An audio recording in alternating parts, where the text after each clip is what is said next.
Okay, so this is our last question. How do we address the corridors of concern highlighted by the superintendent? Thank you, Dr. Wiley. One concern that I would like to bring up is area of discipline. I mentioned earlier, big issue. We have a discipline. I spoke to a teacher the other day about she's teaching a class. She has a child come up to her with a kazoo and play constantly. So that disrupts the education process. That child needs to be removed to a different location so then that child can learn the proper behavior. So the other kids can learn and focus on what they're needing to learn. Those are very big issues. Bullying is another issue I mentioned earlier. We have a mental health crisis. The suicide rates are going up. So we want to make sure that we have all the resources to help our children that are experiencing any mental health issues that we can address.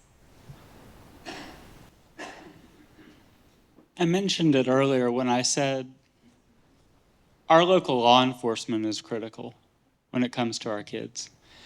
Our sheriff has left this evening, but we have the very best sheriff in the state.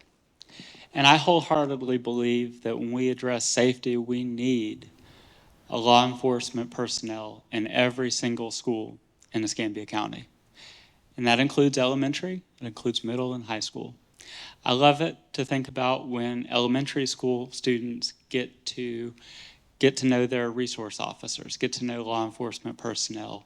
That kind of engagement, that kind of relationship building causes so many positive ripple effects that directly affect safety in our schools. So again, law enforcement in every school, and let's partner with law enforcement and the military to have relationships in our schools where appropriate.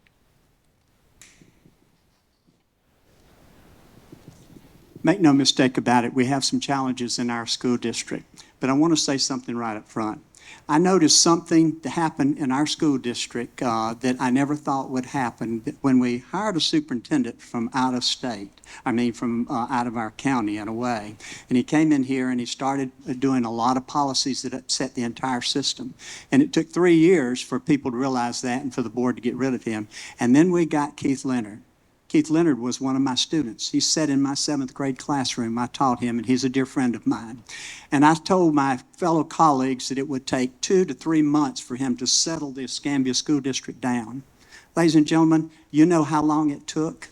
2 weeks. And you know why? Because they trusted him, because he was one of the people here in Escambia County. Trust is important. The community has to trust the school district. Now to those areas of concerns.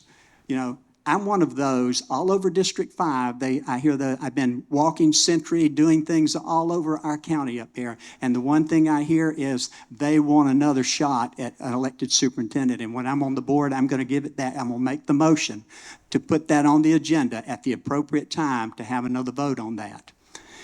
That's one issue that's very strong. All right, these books that Mr. Taylor talks about all the time. All right. There was 1,071 of them have already been reviewed by the board, by the superintendent and others. There's 176 left to be reviewed, and there's 7 that's under federal lawsuit right now, which I can't say anything about that, you know. But I can tell you what Tom Harrell believes in that.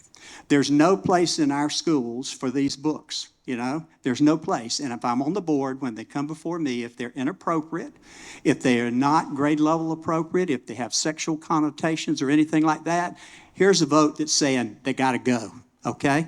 They got to go, because we should be concentrating on reading, writing, arithmetic, and helping kids get out and get jobs through the workforce education program.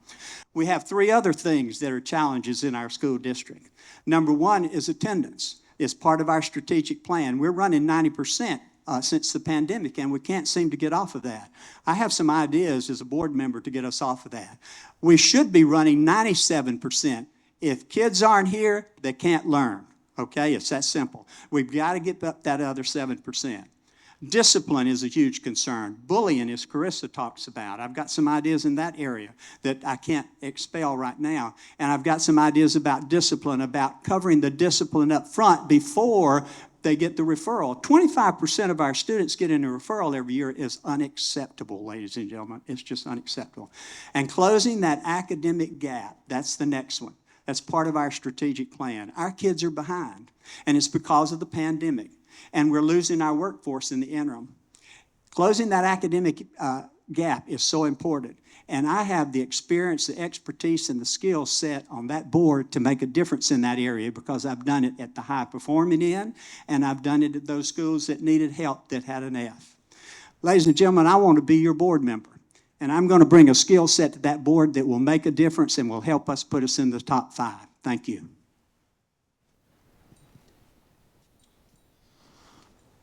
Back in the 1600s, Christianity was very prevalent.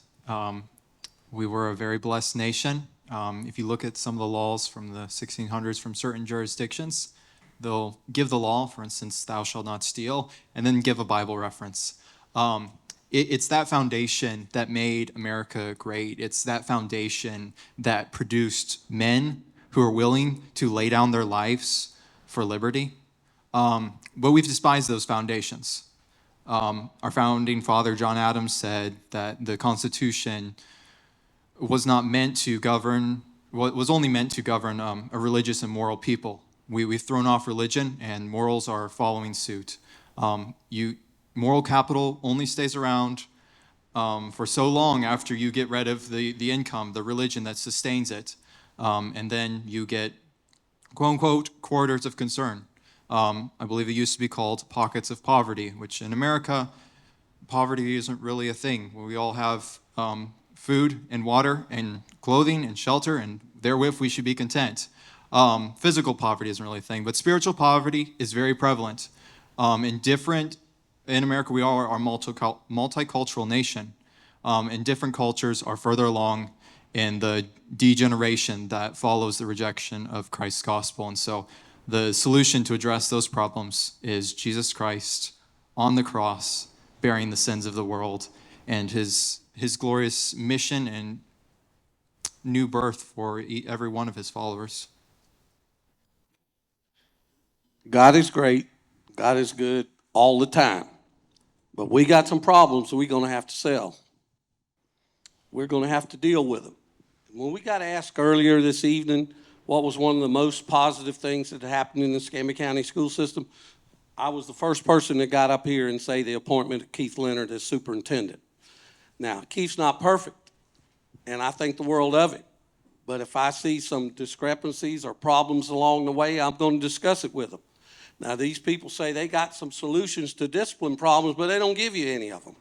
Let me tell you some solutions to discipline problems. One is we've got what's called in-school suspension, where we send a bunch of kids that have created an infraction into a room, and they have study hall all day. But they ride the bus with the same kids they hit in the head, the same kids they took their lunch money, the same girls that they accosted on the way to the bathroom, and they run into those same kids in the hallway. That will not happen once I get there. Once I get there, you commit one violent infraction. You don't go to school with the regular kids. You're going to go to school from 4 p.m. until 9 o'clock at night, 5 days a week and all day on Saturday. And those in-school suspension teachers are going to actually have to teach them. And that way, a child who makes one mistake can earn their way back. But they do it after spending 9 weeks having to go to school at night, and they don't get bus service. What a lot of people don't realize, riding a school bus is a privilege. We don't have to let you ride the school bus. So I don't want the same kid that stabbed a child, the same kid that hit a child in the head, took a child's lunch money, groped a young lady, riding the school bus with her to school. I don't want him passing her in the hall. I don't want him having any contact with them until they earn their way back. And I'm telling you, these old solutions, these old ways of doing things, the ways you got hoodwinked and bamboozled and tricked into looking at these things changed, let me tell you how they did some of it. they would do what we call diluting the sample. If you had a failing school, you just took a bunch of those kids and shipped them over to the A schools. You know what? That brought the A school maybe down to a C, but it brought the F school maybe up to a D. But you got hoodwinked on it.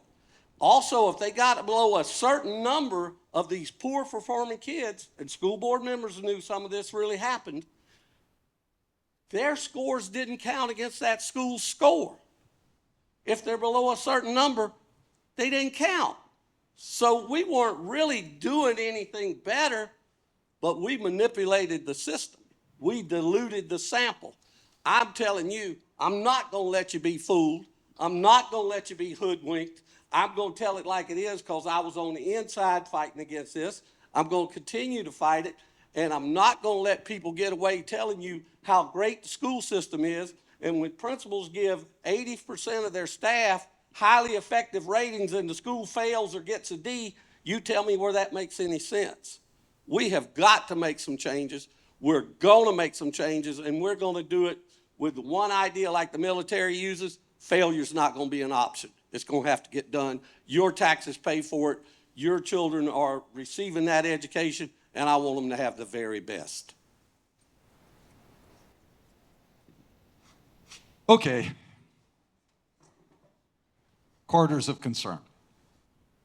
330 zones. This is identifying where the kids are. And then you overlay that with the problems, where the kids are struggling, where there's poverty. The problem is, that's great. You identify where the problem is. Now, how do you deal with the problem? How do you deal with it? I dare say that some of these problems are terminal. Some of them are terminal because of the foundation, the collapse of the family, fatherlessness, etc. Okay. So I'm going to go back to how do we fix things in general? Coming from a military background again, the commanding officer has a vision, and he shares that vision, and everyone falls in behind him. And we don't have a problem with people that have ideological differences with the commander. They get rid of them.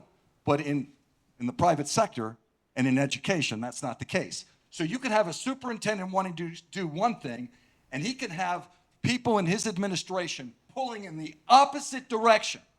So this is what has to happen. The people select the school board, hold them accountable. The school board, right now, selects the superintendent, hold them accountable. The superintendent appoints principals and administrators, hold them accountable. If there's lack of discipline, if there's problems, you address it. The superintendent to the principal. Put them on notice. If they can't fix it, find somebody that can, okay? It's all about accountability, and it's, in the Navy, this is simple. Command and authority and accountability is absolute. We fire about 100 COs, commanding officers, every year because for whatever reason, they're not getting the job done. We need to bring that kind of attitude to the school district. We can fix these problems.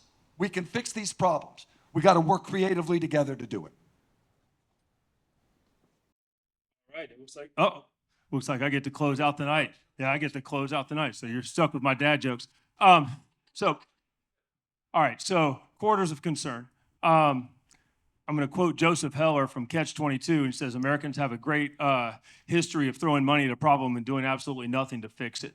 So what we have is a disparity, or we'll call it an equity issue with some of our schools, some of our students not performing up to grade level. For example, Global has a 17% pass rate with their third grade reading scores versus, let's go, Pensacola Beach Elementary School with an 82% pass rate, same age kids.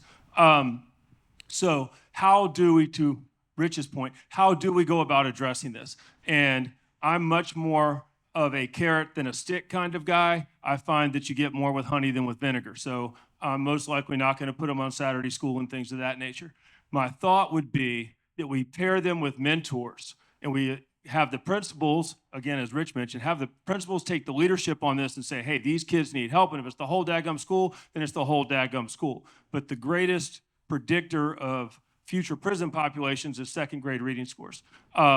It's also the greatest predictor of future success. I don't think any second or third grader is terminal. I think there's hope for all children. So we pair them if that's community involvement. I've got this other idea where we use things like National Honor Society, students that we've already got, sports teams, student governments, where we get high functioning high school juniors and seniors, pair them to mentor with second and third graders, whether that's reading to them at lunch. There's some logistics to work out, but I do think there's some value in this program. And most of the schools have a high school probably within walking distance or certainly a bicycling distance type thing. But we get these kids support, we teach them that they are loved, that they are cared for, that they have a place, and then, and only then, will they be willing to do the work that's required. Attendance issues would improve, all of these things improve when you are cared for and you feel respected, and most importantly, that you feel safe, whether that's physically, emotionally, or some combination of the above, realizing that school is the safest place that some of these kids have all day, every day. I've taught in inner city Memphis, and I can tell you that 90% of my students were absolutely fantastic. And I still have relationships with some of them, and it's amazing. And the same thing can happen here in Pensacola and in the north part of the county. But we've got to show these kids that we love them and we respect them, and then they can perform. Anything else is not going to be sufficient.